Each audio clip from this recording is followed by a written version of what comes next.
குஜராத் போன்ற பாஜக ஆளும் மாநிலங்களில் புதிய சுங்கச்சாவடிகளை அமைக்காத ஒன்றிய அரசு தமிழ்நாட்டில் கூடுதலாக சுங்கச்சாவடிகளை அமைத்து சுங்க கட்டணத்தை 17% உயர்த்தியிருப்பதாக அதிமுக முன்னாள் அமைச்சர் RB உதயகுமார் கண்டனம் தெரிவித்துள்ளார். மதுரை மாவட்டம் திருமங்கலம் அருகே நடைபெற்ற நிகழ்ச்சி ஒன்றில் பங்கேற்று பேசிய அவர் சுங்க கட்டண உயர்வை திரும்ப பெற வேண்டும் என்று வலியுறுத்தினார். அப்படின்னு நீங்க ஒரு கேள்வி கேட்டீங்கன்னா குஜராத்தில் ஒரு சுங்கச்சாவடி கூட கிடையாது.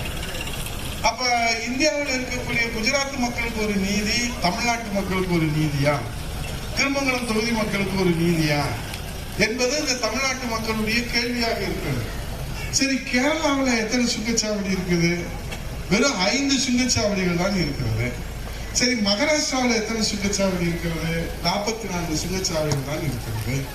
இப்படி நம்ம பார்த்தோம்னா இந்த இதுல கொடுமையில வெந்த புல்ல வேல் பாய்ச்சுற மாதிரி ஏற்கனவே சுங்கச்சாவடி கட்டணம் அதிகமா இருக்கு.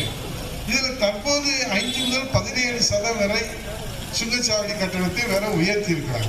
உடனுக்குடன் செய்திகளை தெரிந்து கொள்ள சன் நியூஸ் பெல் ஐகானை கிளிக் பண்ணுங்க.